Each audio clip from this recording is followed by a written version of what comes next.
Olá amigos, tudo bem? Bem-vindos a Andames Interiores.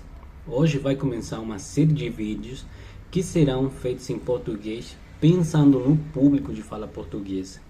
E vamos começar com o panorama da literatura mexicana. Não é outra coisa, não é um aprofundamento específico das obras, é mais falar da experiência que tenho sobre as leituras que eu fiz, né, de autores, de obras que eu conheci estudando lá no México e que agora eu quero compartilhar com vocês, tá? Vamos lá. Para começar, eu quero falar que sempre vem uma pergunta, que é literatura mexicana? E aí a gente poderia ter duas respostas, né? A primeira, que é a literatura feita no que agora é conhecido como México, e aquela que diz que a literatura mexicana começa no século XIX, depois da independência, né? Nesse sentido, vamos dizer que temos literatura mexicana depois da independência e literatura mexicana antes da independência, né? Que é feita no território do que agora é México. O século XVI é bem importante para a literatura, porque é verdadeiramente o encontro de duas posturas, ou mais de duas posturas, pensando que não só é o encontro dos espanhóis que chegaram na América com aquela cultura que estava no centro do México, astecas, mexicas também conhecidos, mas que tem contato também com outras culturas que estavam no que agora sabemos e que tem chamado de Mesoamérica. Então, eu digo que no século XVI temos dois tipos de textos. Os primeiros deles são os que escreveram os militares, os conquistadores, e os outros são escritos por freires que também entravam em contato com a população. Sabemos que os primeiros eram cartas que eles tinham que mandar para o rei para informar do que acontecia nas terras descobertas. E no caso dos freires, como o intuito era evangelizar, então eles queriam conhecer como é que estavam conformadas essas populações ideologicamente, para tentar depois introduzir a religião católica, não é? Dentro dos primeiros textos, eu digo que são importantes Cartas de Relación de Hernán Cortés e Historia Verdadeira de la Conquista de la Nueva España de Bernal Díaz del Castillo, que são dois livros muito interessantes que falam do processo da conquista do México, né? De como é que eles chegam e como eles vão tendo contato com diferentes populações, diferentes grupos étnicos, até chegar no centro do México e conhecer ali um dos grandes impérios que estava na época, que era o Império dos Mexicas, não é?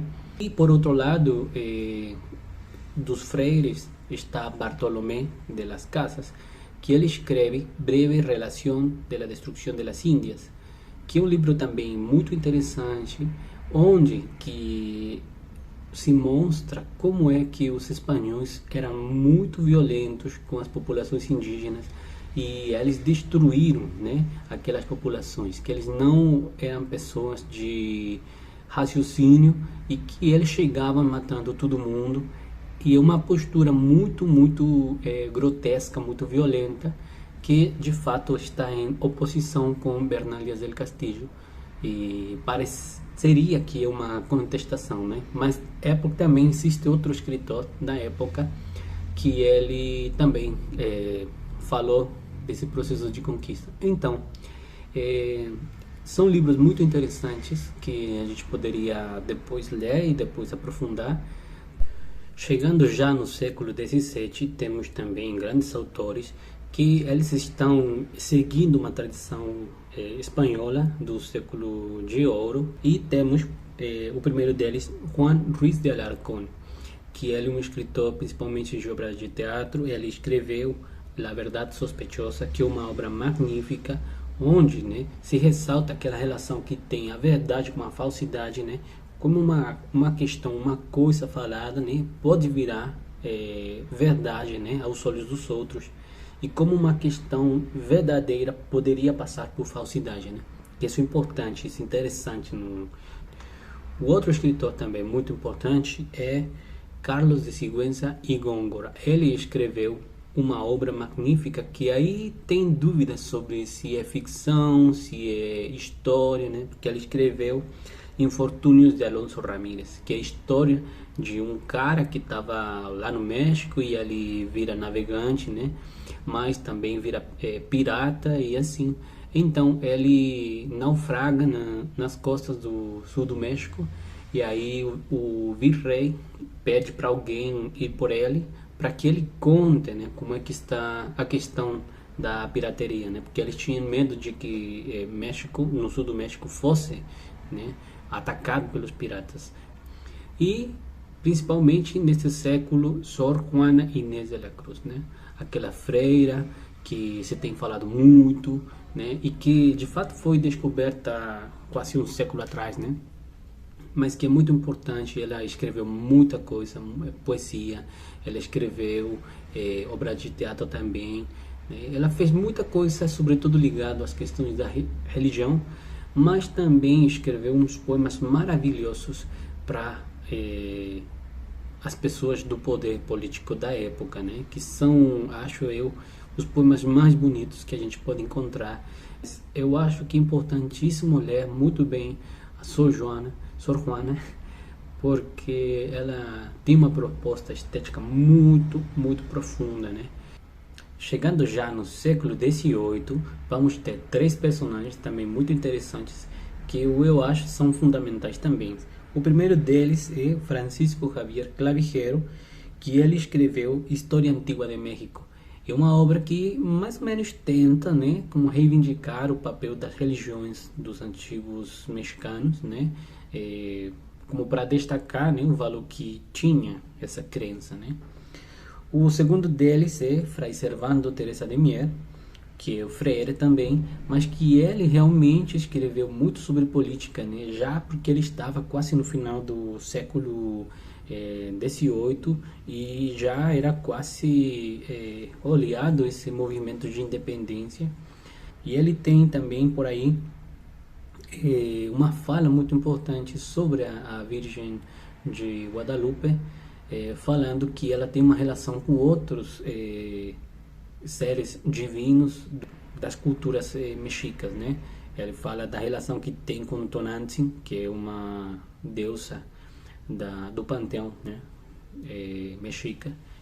E o terceiro é José Joaquim Fernández de Lizalde, que ele escreveu El Periquillo Sarniento, que é uma sátira, né, que está ubicada quase no final do período de dominação espanhola e que é uma história de aventuras desse personagem, aventuras, desventuras e muita coisa, né, que tem a ver com como é a conformação do mexicano já, né? Porque inclusive agora, quando a gente lê, a gente pode observar que tem muitas coisas que ainda estão na cultura do mexicano, né? Chegamos ao século XIX. Temos dois autores que, desde minha perspectiva, são importantes e, além de que são os únicos que conheço desse século, né? Bom, temos o Ignacio Manuel Altamirano. Ele escreveu Clemência, El Zarco e outras obras, né, que são interessantes porque dão mostra desse romantismo da época que exalta, né, os valores nacionais que estavam, obviamente, na época com um peso muito importante na conformação do que já era México, não é? E outro deles é Federico Gamboa, que ele escreveu também novela romântica, ou romance, não é? Que escreveu um livro chamado Santa, e é a história de uma menina que vive num prostíbulo e que um cara que é cego e é pianista está apaixonado dela, né? E ela imagina como ela seria pela voz, por muita coisa assim. Mas também é muito interessante esse livro e acho fundamental também nas leituras da literatura mexicana. Chega a parte mais interessante da literatura. Do mesmo jeito que aqui no Brasil se tem o pré-modernismo, né, com aqueles autores que não têm escola, não tem ou tem características de muitas outras correntes, né, literárias. No caso do México temos o modernismo que é iniciado, né, pelo Rubén Darío da Nicarágua, não é? mas que no caso do México vamos ter alguns autores que estão seguindo essa estética do modernismo, né? Um deles, e eu acho o melhor de todos eles, é Manuel Gutiérrez Nájera, que é o meu autor favorito, e ele escreveu Cuentos Frágiles, e que são histórias já ubicadas na modernidade desse México, né? Já quase 100 anos depois, né? Da independência. Temos outro poeta que é Salvador Díaz Mirón, e ele também tem uma profundez muito interessante das questões sociais, das questões dessa modernidade que lida com a natureza, né? Que se confronta, que não fazem conciliação entre essas posturas de natureza e modernidade. Temos também Amado Nervo, que também é outro poeta muito interessante, e ele escreveu também dessas contradições que tem a modernidade com o mundo natural e as tradições religiosas, etc., no final do século XIX. E, finalmente, temos um autor pouco lido, pouco pesquisado, mas que eu acho fundamental também neste período, que é Bernardo Couto Castillo, que ele escreveu As Fódelos, que é um livro magnífico e que eu acho muito similar do Augusto dos Anjos aqui do Brasil, não é? Porque ele tem um gosto particular pelas questões da morte, pelas questões grotescas e assim. Então, acho que esse livro, As Fódelos, é também importantíssimo ler, né? Como todos nós sabemos, já iniciado o século XX, vem aqueles movimentos de vanguarda que vão dar muita expressão literária, muitos grupos particulares, com estéticas particulares, e que eu acho importante, então, falar deles em outro vídeo mais específico, né? Sobre tudo o que foi o século XX, que é muito, né? Vamos ter também muitos autores e já uma variedade muito ampla na literatura. Então, eu espero que vocês tenham gostado do vídeo. Minha fala não é tão boa, não é? Mas estou tentando informar alguma coisa para vocês e talvez seja de interesse para todos, né? A gente se vê no seguinte vídeo falando de literatura mexicana do século XX, tá ok? Lembrem que são das leituras que eu tenho feito, não é uma aula de nada, não é uma questão profunda, é uma questão superficial só para conhecer que autores temos na literatura mexicana. Tá ok. Tchau, tchau.